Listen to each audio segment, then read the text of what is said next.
you just recently got into the idea of bodybuilding. You want to start somewhere, but you don't necessarily know how. I will be telling you today and giving you tips on how I personally started as a younger, sort of athletic. I wouldn't call myself a bodybuilder. I wouldn't say you should call yourself a bodybuilder until you compete. I'd say you're just athletic. You're a weightlifter. So personally, I will let you guys know, how to fucking do it. Personally, what inspired me though was seeing these titans from the silver era, the golden era, and the modern era. These past few decades, we have seen amazing figures come in and out of bodybuilding. We got Jay Cutler, Nasser, we got Kevin Levrone, who else? Ronnie Coleman, or modern folks like C-Bum. Man, who else? Derek Lunsford, just to name a few. You know what I mean? Really, really interesting people, really good physiques. Ronnie Coleman and Jay Cutler especially. Can't forget about all the other underdogs, you know what I mean? I don't necessarily take inspiration from people like Arnold, who, that's just its own sort of can of worms anyways, because, dude, bodybuilding was so political back in the day. It still, to a degree, is now, but it was so political. And you had to know people to get into the top contestants, like Franco, Arnold, to name a few, stealing wins left and right. But then you also had other people like Flex Wheeler, you had Mike Menser, just a bunch of people, to name a few, that could have possibly inspired you to get into this whole gym era. You know what I mean? Because time is only moving forward, baby. Anyways, what we have here today, I will be telling you my personal split, how I got into the gym, and how I maintained the motivation to attend the gym a year later. So I'll put a picture up here on the screen now of what I used to look like, or when I started working out in the gym. Mind you, I started at Planet Fitness, a commercial gym. Nothing special, even when I started, I was doing it for fun. No big dreams, no big ambitions. I didn't even think I was going to make a career out of it. I still kind of haven't, but we're getting there. But I can tell you just from experience alone, and mind you, I don't have a lot of experience under my belt. I would say I'm still an amateur. I mean, I am an amateur. I'm no IFBB pro or whatever you want to, call it. But for getting into the gym, like I said, I started at 14. Most contestants and competitors like Tom Platz and whatnot, they personally started when they were younger. Like I'd say 11, like 10, 9. You got Rich Piana, who just grew up in the gym altogether. You know what I mean? Those are some icons. Those are amazing people to look up to. And I suggest if you haven't watched any of their seminars from the 90s and whatnot, I suggest doing it, because they have a lot of information and it is a big motivator, an amazing motivator. You watch any Tom Platz video and it gets you far, it gets you going, boy. But like I said, my buddy, he had the premium membership at Planet Fitness, and from there, man, he just started inviting me. He was like, "Hey dude, why don't you come along?" You know what I mean? Every night I'd sleep over at his house because, I had sleepovers with him. You know what I mean? Fun shit, stay up, play games, stuff like that. I mean, I still do. This shit never gets old. But we would go to the gym either late at night, early morning, you name it, get in there, get a mean amount of cardio in. We tried our hardest to lift heavy weights for as much as we could. But that really sort of ignited the passion for me. And I suggest this for everyone starting out. Please don't buy into what others tell you right away. I had a buddy talk to me the other day, and he was curious of what pre-workout he should buy for the gym. and if he should buy, or what protein powder he should buy as well. If he hasn't touched a single dumbbell, mind you, ever. You know what I mean? He sees other people doing it, and he's obviously motivated. I started out with nothing. I pulled up in, well, denim pants, you know what I mean? A school outfit. Like, I started going with nothing. You know, just going back home, eating whatever was on the dinner table. I had no other fancy meal preps and plans of the sort. That's what I told him too. I was like, one, you're just starting out in the gym. You don't need caffeine. As soon as you start lifting weights just for like 30 minutes or so, or get a bit of cardio in, you know what I mean? That'll get your heart racing. You know, he's a guy, so your test will be boosted in that short burst. Just get to it. Have fun. Lift whatever you want to lift. You don't have to go off a strict plan unless you're really serious and you're just now starting. If you want to go off a strict plan, go for it. But if you're just trying to see if you like it or not, don't dump a lot of money into useless things. Pre-workout is for only, it's only for the people who take the gym seriously and need that extra bit of boost. Hell, I don't even suggest pre-workout, because over time that will, if your body gets used to it and you got to up the dosages and this, that, and the other, don't do it.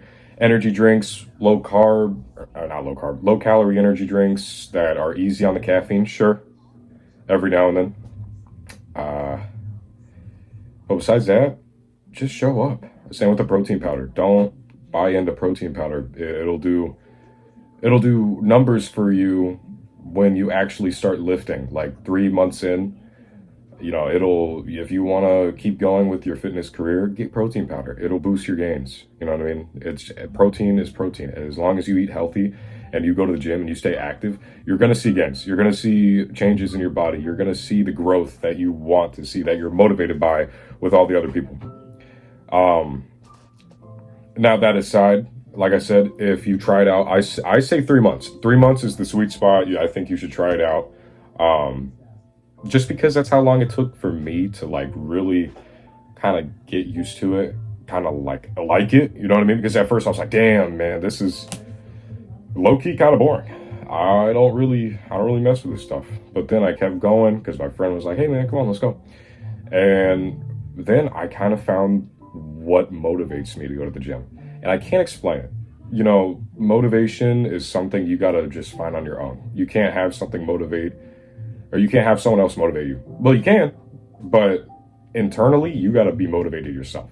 You gotta look in the mirror. You gotta tell yourself there's a problem. If you genuinely are serious about working out, you gotta look at yourself in the mirror. You gotta look at your physique. Whatever you see wrong with it, know that you can change it. I mean, that's how I looked at it. I was skinny, you know what I mean? I was pretty scrawny. I could barely pick up a 10-pound weight without being exhausted. You know what I mean? Starting out with the 5-pound weights were very humbling. And ultimately, it grew my mind. Now, not intelligence speaking, because that's still dead fish in the water. But patience speaking, because you got to have a lot of patience with bodybuilding.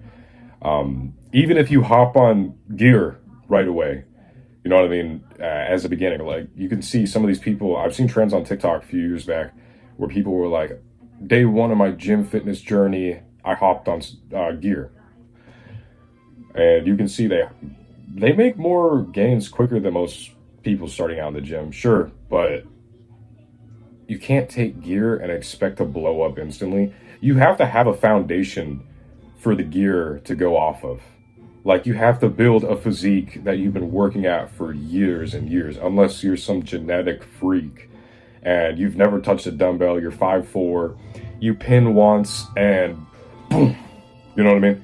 Then you're one of the one. You know what I mean? You're 1 in 10,000. There you go. There's your IFBB card. But besides that, if you're serious about the gym after that 3 months, this is what I suggest you do, because I tried out a lot of exercise plans. I went off of mock videos from, you know, like Lee Priest and stuff like that. I've seen their routines. Mind you, most of these routines are catered to their specific needs and their specific desires. Like you'll see with some people, they got a lot more legs. Like Tom Platz, for example, he focused a lot more on legs because he was the quad father. He was the golden eagle. You know what I mean? Or Lee, as an example, Lee Priest. He had a lot of just primarily arm related workouts because he went off of that. He had the biggest arms in the game, and he still does. Let's stay with that, okay? Because I don't think anyone has topped Lee Priest's arm size. At least, correct me if I'm wrong. But for a split, I suggest chest day, back day, legs. The three largest body components. Now you're like, oh, what about the other individual small muscles? Well, most of the time when like you do back day, some exercises work your arm. I can't tell you what exercises because you got to figure that out on your own. That's another motivator too. When I was first starting out, looking into certain exercises motivated me to keep going because I had fun with it. I had fun looking at exercises that I never knew I could do. Like the bench press. I didn't even know that was a thing. And it was like, damn, that looks cool. That looks fun. So if you're a beginner, I'm not going to tell you what to do. I'm going to tell you my split personally. I'm not going to tell you the individual exercises because I think you on your own should figure that out because that is one of the biggest fun parts about making your own sort of split is finding what exercises look the coolest to you, finding what feels the best to you, and what you notice the most gains with that caters to your body. Anyways, continuing forward. Like I said, I do chest day, back day, legs. Now with chest day, I do shoulders, arms. But I primarily focus on chest day after chest, of course, because I stay in the gym. On average, about 2.5 hours. I mean, it's fun to me. You might think that 2.5 hours is ridiculous and ludicrous and this, that, and the other. Personally, I like being at the gym. I like exercising. So I see no problem with 2.5 hours. But like I said, after I get my chest routine done, which takes about like 30 minutes, not including rests in between sets, I also have I got a philosophy. I don't know if anyone else has came up with this. Heavy on the free weights, like bench press, dumbbells, and then for machines, go light. Not too light, but go light and really get the stretch. That's what I kind of came up with in my mind. I'm sure somebody else out there has come up with that philosophy or that training method before. That's what I suggest personally. That's what works with my body more. Heavy on the free weights, and with machines, stretch, deep contractions, explosive movements if you really want to get technical. But with chest and back day, I suggest, back day, you focus on whatever component you want with the arms because it does not matter. As long as you're training your arms with at least 2 movements, you'll see growth, especially as a rookie. But like I said, personally with chest, I try to focus more with bicep. So I do chest, bicep, and shoulders. Back day, I do shoulders, tricep, and occasionally bicep. Mind you, chest day, I also do triceps. But I focus more on one muscle on any given day. So like I said, chest day, I focus more on biceps and shoulders, but I still do tricep movements. Back day, I focus more on triceps and shoulders because I love doing shoulder exercises. I lateral raise like 27 pounds. It's really fun seeing the progress go up. Mind you, that's not me ego lifting either. But like I said, it's fun. Forearms, they just grow for me. That's just my body, like my forearms, they're not like the biggest in the game, you know what I mean? But I only usually work those when I do shoulder movements. So every now and then I'll grab one of the barbells, I'll do the reverse curls or whatever you want to call them. Sometimes I'll go to the machines and do the wrist pull downs or where you're like that, you know what I mean? But besides that, no, I don't really focus on forearms that much. I don't do the curls on the bench where you're like, because usually with any arm exercise I do, I can always feel the pump in my forearms. So don't focus on smaller key components and take legs very seriously. I've seen a lot with people and I've talked to a lot of people where legs aren't a priority for them. The last thing you want is an unbalanced physique, which that could lead to body image issues. You know what I mean? You look at people back from the golden era, especially Arnold, with his horrible legs. They were somewhat defined, but they were small in comparison to the legs we have now in the modern era. I suggest you focus heavily on legs, because having a V taper or X frame, or just a really good frame, a really good built upper body, needs to be complemented with some thunder thighs. That reminds me of the meme. When there's rain, there's thunder. Anyways, focus on that. That's all I gotta say. You know, that's my split personally. Just back, legs. 3 days. Also, before I go, rest days are pretty important. Make sure you take your rest days seriously. Personally, I work out, like I said, about 2.5 hours, but I have a rest day in between my week. So chest, rest day, back, rest day, legs, rest day. There's always a following rest day because you need it. Make sure on these rest days, if you're on a calorie deficit, increase the calories by like 200, 350.